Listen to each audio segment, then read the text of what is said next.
Jadi kalau Anda ketemu dengan orang-orang yang susah punya keturunan, atau mungkin banyak masalah tubuhnya, simple kok sebenarnya. Suruh dia puasa, selama sebulan penuh detox total tubuhnya dengan puasa, dan makan produk-produk Al-Quran ini. Semua komponen, jadi lihat, manusia dari tanah, ya, manusia diciptakan Allah dari saripati tanah. Dari mana kita bisa mengakses kebutuhan magnesium, kalium, segala macam tadi, kalium segala macam dari tanah juga. Ya, itu kata kuncinya. Jadi semua bumbu-bumbu itu bisa membuat mudah melahirkan. Kenapa saya bisa berkesimpulan ini?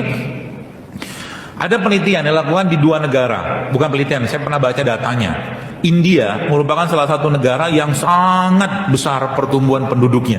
Kenapa? Karena orang India pagi siang malam makan masalah. Masalah tahu? Masalah itu bumbu. Ya, masalah mereka tuh masalah tuh bumbu, masalah dosa. Masalah dosa itu kayak makanan di tepung, ya. Bahkan di sana, waktu saya pernah mampir ke sana, itu soda pun dikasih bumbu sama dia, air soda. Pokoknya di apapun ada sodanya. Ada chai itu kan moji chai gitu kan. Chai itu apa tuh namanya, teh susu itu dikasih bumbu loh, dikasih kapulaga sama dia. Makanya orang India tuh spermanya dan ovumnya itu reaktif banget, sehingga ya gitulah. Sehingga pertumbuhan mereka tuh luar biasa. Itu India yang makan bumbu. Ya, maksud tadi kan. Nah, ada satu lagi negara yang lucu tanda kutip. Namanya Zimbabwe, kalau nggak Nigeria. Negara ini negara yang angka ketahanan pangannya rendah, atau mereka bahasa singkatnya susah makan. Ternyata angka pertumbuhan penduduk di sana juga tinggi. Gara-gara apa? Sering puasa. Karena nggak ada makan. Paham maksudnya? Ya, bumbu dan puasa.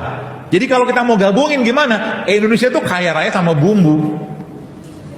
Ya, makanya ketakutan kalau penduduk Indonesia itu bertambah terus, sehingga dibikinlah program KB.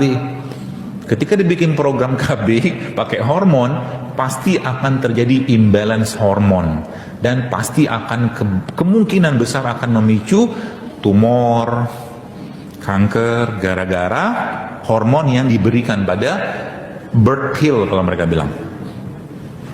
Kalau diceritain panjang lebar nanti pusing Anda. Oh, sadar. Cukup tahu sedikit saja. Yang jelas itu salah satu biang kerok masalah imbalance hormon pada wanita, dan ujung-ujungnya kalau sudah imbalance hormon, maka tiroid itu di sini king hormon akan bermasalah. Kalau the king hormon bermasalah, wassalam, bye bye. Semua akan bermasalah. Bapak-bapaknya, wah kami kan nggak makan pil KB. Yes, tapi Anda makan obat kolesterol. Obat kolesterol sama. Kan kolesterol di atas tuh, tiroid itu ada di bagian bawah tuh. Bahan bakunya dari kolesterol. Ketika di stop kolesterolnya, dibatasin, maka tiroid nggak bisa bikin hormon. If you know what I know, kalau Anda tahu apa yang saya tahu, Anda akan mulai mikir makan obat dan hormon, ya. Dan ini jadi komoditas kadang-kadang. Saya pernah ketemu dengan ibu-ibu konsul waktu itu, ya. Tak kapan lupa saya itu. Dia jerawatan. Jerawatan, terus konsul ke seorang dokter atau apa saya lupa lah. Terus dikasih obat hormon. Saya geleng-geleng aja. Dan obatnya itu nggak murah. Satu paket tuh 5 juta atau 10 juta gitu. Untuk ngobatin jerawat doang. Haula wala quwata illa billah. Ya. Padahal ngobatin jerawat itu dengan cara apa? Pakai apa, ayo? Coba saya tanya ke Anda yang pernah jerawatan. Jerawat itu muncul kalau apa? Pertama, banyak pikiran, betul? Yang kedua apa? Kalau nyampah, udah gitu aja lah. Dan nyampahnya ini mending kalau nyampah biasa. Yang disampahin itu produk-produk yang sifatnya estrogenik. Contohnya apa? Salah satunya produk yang berbasiskan kedelai. Kedelai ya. Memang kedelai bermasalah? Iya. Karena zaman sekarang manusia, khususnya wanita, Anda sudah cukup banyak berlimpah hormon estrogen, Bu. Ketika masuk lagi estrogen, nanti akan muncul satu kondisi disebut dengan estrogen dominan, yang saya masih janji mau share kuliahnya tapi belum kelar karena mau ngumpulin bahan dulu.